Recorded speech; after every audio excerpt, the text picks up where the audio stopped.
Hey, Rob Pincus, we're back out here at Ancient City. We finished up the first week of classes with the PDN tour for 2016, getting ready to head to the Escambia River Gun Club over near Pensacola. Going to do classes there Friday and Saturday.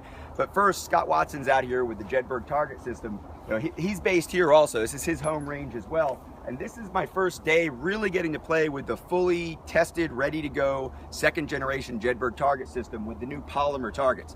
Now the polymer target system is a vast improvement over the steel for a whole bunch of reasons. First of all, obviously there's a lot of safety considerations with steel. You've just got the simple considerations of the weight, moving it around, putting it in the trailer, packing it up. This makes the system not only safer to use and more versatile, it also makes it easier to set up and break down. But let's talk about the reality-based training that we can do with live fire. A lot of people hear reality-based training and they immediately assume that it's force on force or scenario training, but your live fire training should be as realistic as possible. It should be based on reality. So just the literal definition, reality-based live fire training. Let's talk about how Jedburgh's system helps us with that, and especially how the polymer now evolves the system. I'm gonna put my eyes on, and we're just gonna, I can stand right here actually. I don't even need to back up because this is polymer. I'm not worried about splash. What's interesting about the polymer system is this: when I drive out to shoot and I'm shooting on polymer, I don't know if I'm getting a hit or not when I pull the trigger. So right now, obviously I'm pretty damn close. It's gonna be hard to miss, but I'm gonna try real hard to throw a shot off to the right. I don't know if I got a hit or a miss. So I might get a hit. Now I've got, I don't know, 4 shots out, but I'm not sure how many hits I've got on the target, and it doesn't matter, because guess what? In the real world, I'm not gonna know either. And that's the thing. Come over here. We have some old steel set up. We'll back up a little bit for safety. This is one of the caveats to training with steels. We have to back up a little bit.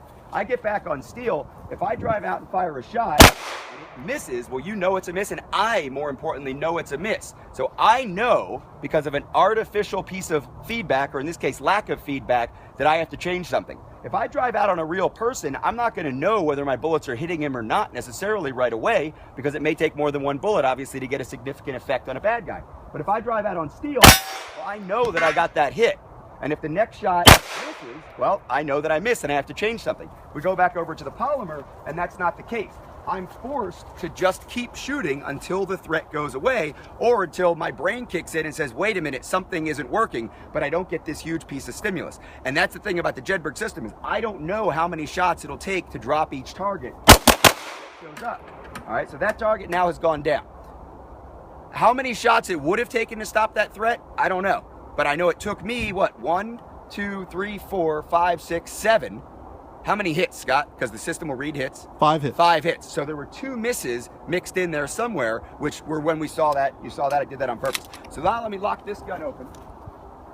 And let's talk about not just the polymer, but the bigger picture of how the Jedburgh system works. Now, if Scott backs up, he's obviously he's got a little smartphone in his hand, not the one he's doing the video with. He's got another one that controls this array of targets that are out here in front of me. So Scott, back way up so they can see all the targets. And I'm just gonna kind of move around. I've got my concealed carry gun, my everyday carry, my XDS 4-inch. I'm gonna move around here. While I'm moving around, Scott is now setting it up so that there will be a random presentation of either one or multiple threats that I need to address with however many shots it takes to stop the threat. And I'll just move around and I'll give you a starter reaction and we'll see what happens.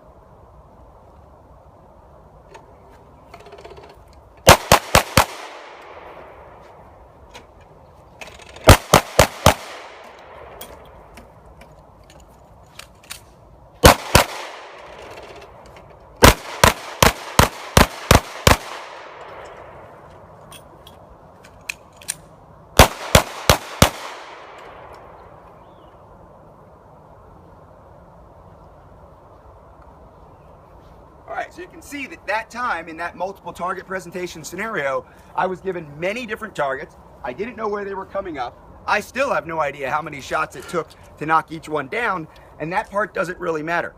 Let's go to another level of reality-based training, and this is something that we try to get through to students out on the range. It's not just about shooting the target, right? It's about applying your skills in the context of the real world.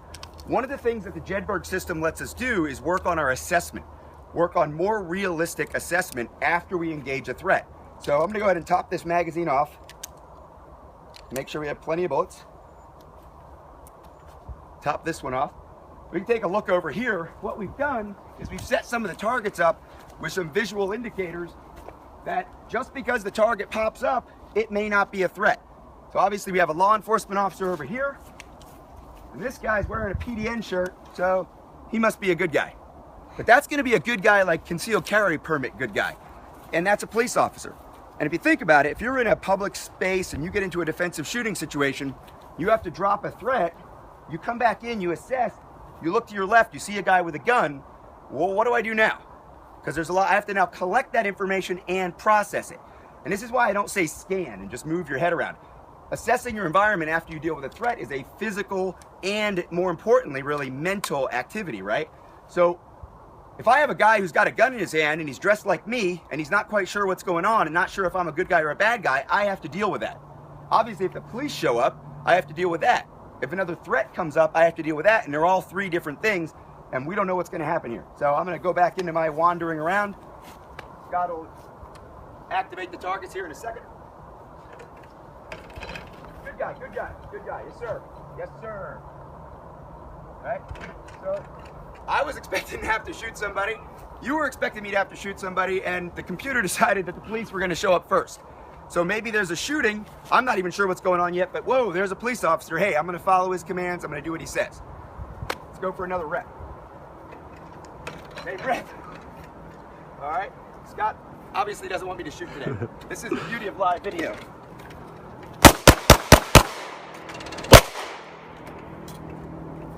Good guy, get him! Good guy, I'm a good guy. Relax, relax. I have a concealed carry permit. See if she needs help. Right? So then we go through that role play. This is reality-based live fire training. We don't need scenarios, we don't need force-on-force gear, we don't need trained role players. With a system like the Jedburgh, with a little creativity, verbalization, planning, see if you can execute your plan in the midst of some random chaos. So the Jedburgh target system, second generation polymer, reality-based live fire training.